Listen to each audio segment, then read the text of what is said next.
Hello बच्चों, welcome to एसली chemistry. बच्चों, आज के इस सेशन में हम पढ़ेंगे integrated rate equation for first order reaction. First order reaction वो रिएक्शन होती है जिनमें रेट रिएक्टेंट की कंसंट्रेशन पर डिपेंड करता है। तो स्टार्ट करते हैं। ये फर्स्ट ऑर्डर रिएक्शन का इंटीग्रेटेड रेट इक्वेशन बहुत ही इंपॉर्टेंट है, कई बार एग्जाम में पूछा गया है और इसका डेरिवेशन भी बहुत इंपॉर्टेंट है। तो बच्चों, कॉपी और पेन अपने साथ ले लो। मेरे साथ साथ integrated rate equation for first order reaction को प्रूव करो। सपोज एक इक्वेशन है A गिव्स आउट P। ये है फर्स्ट ऑर्डर रिएक्शन। इसके लिए n की वैल्यू क्या है बेटा? 1 है। जब टाइम हमारा क्या था? 0 था। उस समय A की कंसंट्रेशन जो थी वो स्मॉल a थी और प्रोडक्ट फॉर्म नहीं हुआ था, तो इसकी कंसंट्रेशन क्या थी? 0। आफ्टर टी टाइम प्रोडक्ट हमें क्या मिला? x मिला। तो रिएक्टेंट A की कंसंट्रेशन क्या हो गई? A माइनस x हो गई। अब हम इसका लिखेंगे differential rate. Differential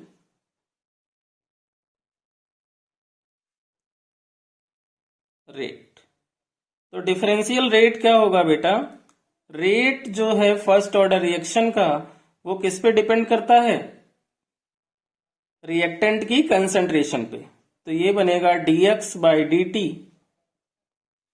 equal to K, और रिएक्टेंट हमारा A है, फर्स्ट ऑर्डर रिएक्शन है इसलिए उसकी पावर 1। ये तो डिफरेंशियल फॉर्म में हो गया। अब रेट लिखते हैं। तो रेट इक्वल टू क्या होगा? के रिएक्टेंट की पावर 1। इसे सॉल्व करते हैं तो ये क्या होगा? dx by D T equal to K, और रिएक्टेंट की कंसंट्रेशन क्या हुई टी टाइम के बाद? A minus X. ये क्या बनेगा बेटा? dx upon A minus X equal to K D T. K D T को हमने equal to K right side shift कर लिया और A माइनस एक्स को हमने dx by A minus X कर लिया। अब हम करेंगे इंटीग्रेशन बोथ साइड। तो integrated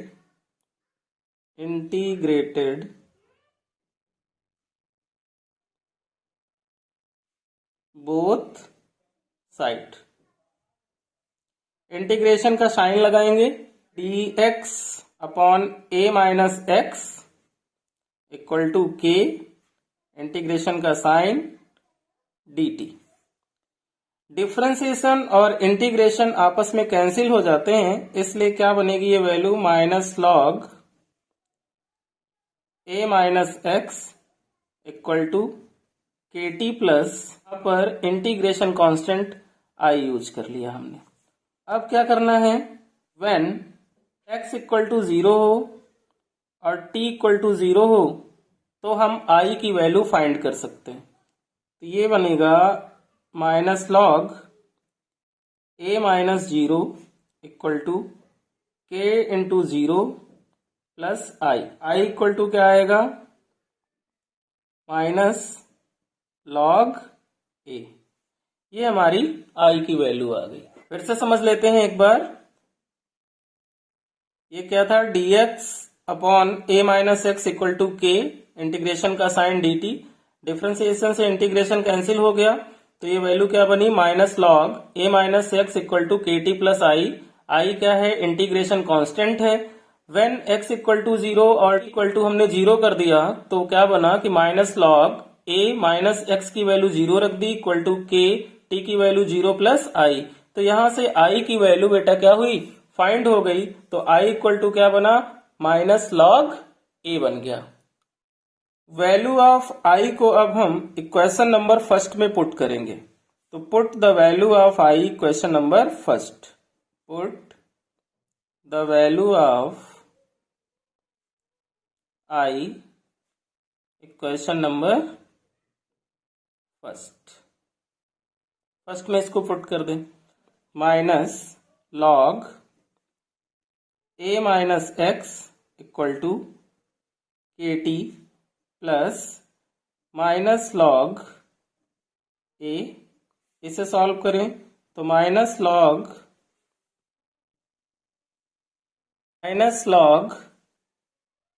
A minus X equal to K T minus log A. इसको रीअरेंज कर लें तो क्या बनेगा, K T equal to log A minus log A minus X. K T equal to log क्या हुआ हमारा, कॉमन हो गया, तो log A upon A minus X, ये हमारा के टी इक्वल टू आ गया।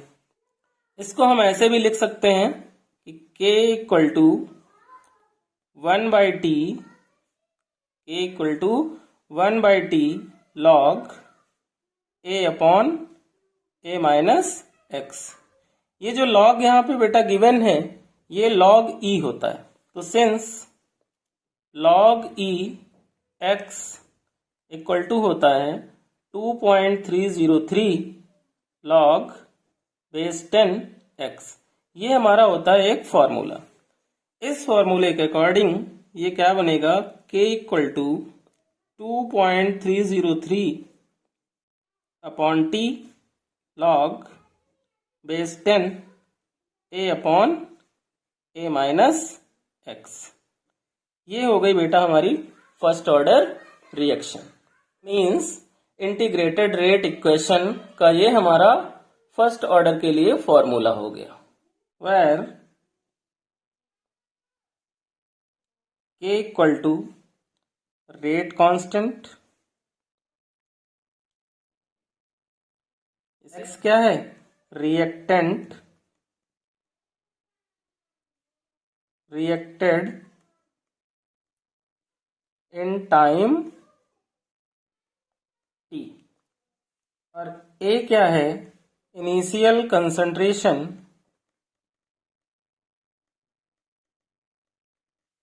Of reactant. बेटा आपने फर्स्ट ऑर्डर रिएक्शन के लिए डेरिवेशन ड्राइव करके इंटीग्रेटेड रेट इक्वेशन का फॉर्मूला समझ लिया कि कैसे आता है। अब हम integrated rate equation for first order करेंगे गैस फेज के लिए, कि जब इक्वेशन गैस फेज में हो तो वहां पर रेट कांस्टेंट को कैलकुलेट करने के लिए कौन सा फॉर्मूला होगा। यानी कि जैसे डिकम्पोजिशन होता है कि PCl5 का, या फिर अदर कोई इक्वेशन हो, तो उस कंडीशन में हम रेट कांस्टेंट कैसे फाइंड करेंगे। फर्स्ट ऑर्डर का जो फॉर्मूला था बेटा वो क्या था, k equal to 2.303 upon T log base 10 a minus X होता था। लेकिन यहां पे क्या होगा, pi upon pa, since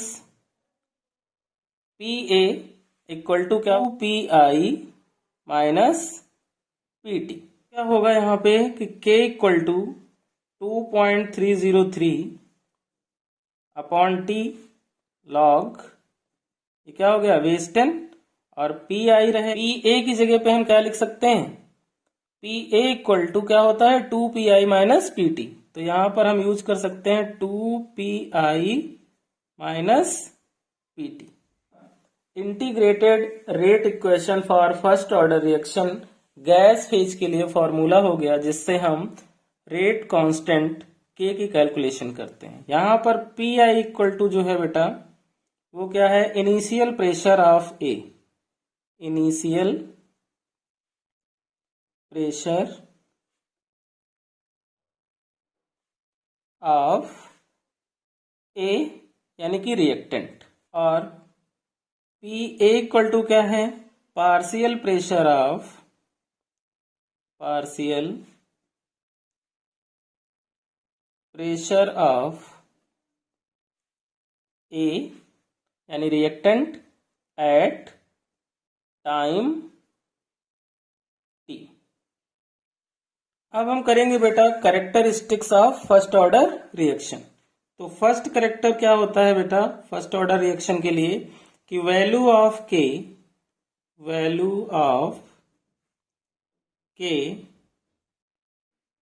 does not depend upon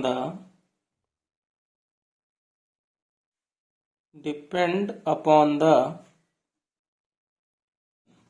unit of concentration. ये इसका फर्स्ट करेक्टर हो गया। सेकंड करेक्टर क्या होगा? The time required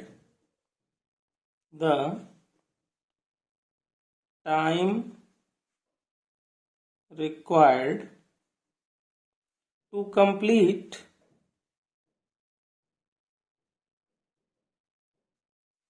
a first order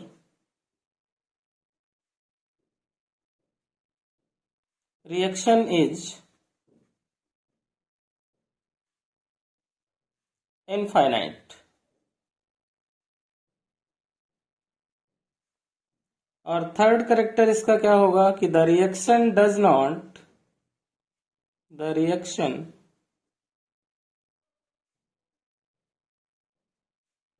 not depend upon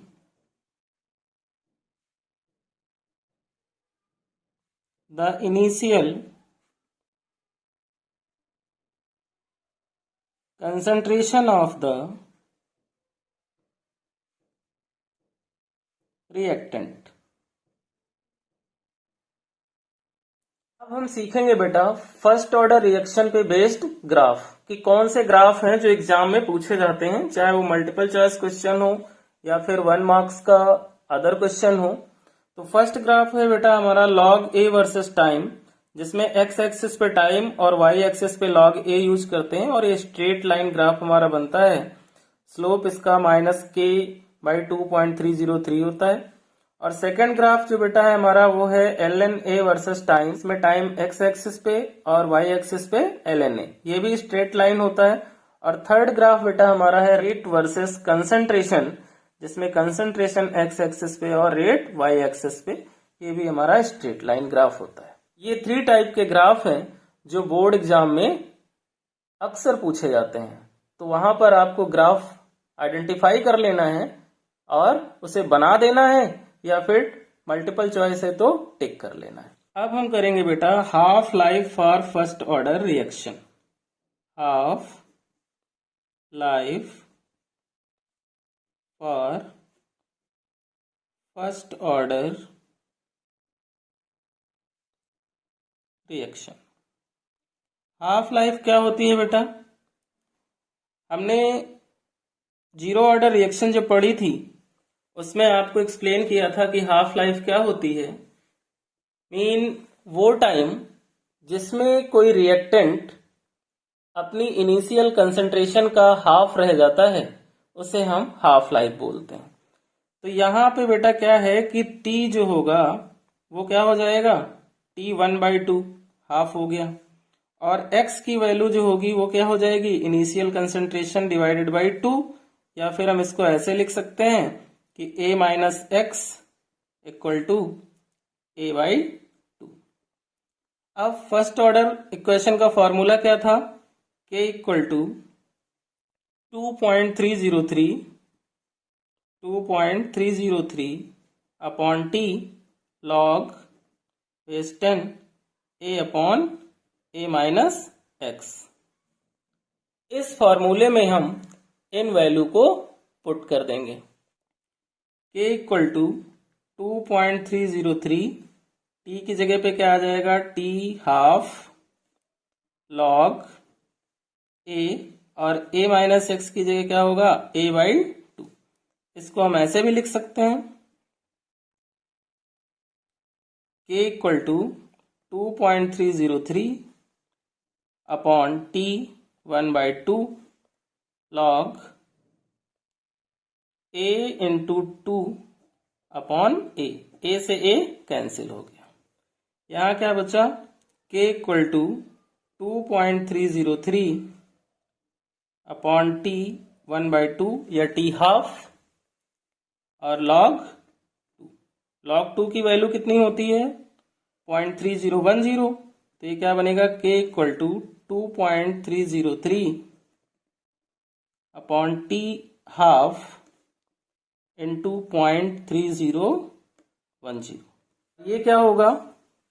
ये होगा बेटा हमारा मल्टीप्लाई। तो हम इसको मल्टीप्लाई कर लें, तो मल्टीप्लाई करने के बाद जो वैल्यू आएगी वो क्या होगी? k equal to 0.693 upon T half, और ये टी हाफ इक्वल टू क्या बनेगा?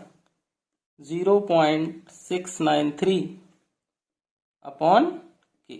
ये हमारा हो गया बेटा फर्स्ट ऑर्डर रिएक्शन के लिए हाफ लाइफ का फॉर्मूला। यहाँ पर हमें एक चीज और पता चली कि जो टी हाफ है वो does not depend upon initial concentration, यानी टी हाफ जो है वो रिएक्टेंट की इनिशियल कंसंट्रेशन पे डिपेंड नहीं करता है। तो ये था बेटा हमारा फर्स्ट ऑर्डर रिएक्शन का डेरिवेशन, और उससे हमने फाइंड किया उसका इक्वेशन कैलकुलेट करने के लिए रेट कांस्टेंट को, और इंटीग्रेटेड रेट इक्वेशन हमने पढ़ी गैस फेज के लिए, उसका फॉर्मूला, कैरेक्टरिस्टिक्स फर्स्ट ऑर्डर के, graph and half life of first order reaction. I hope ये लेक्चर आपको बहुत अच्छे से क्लियर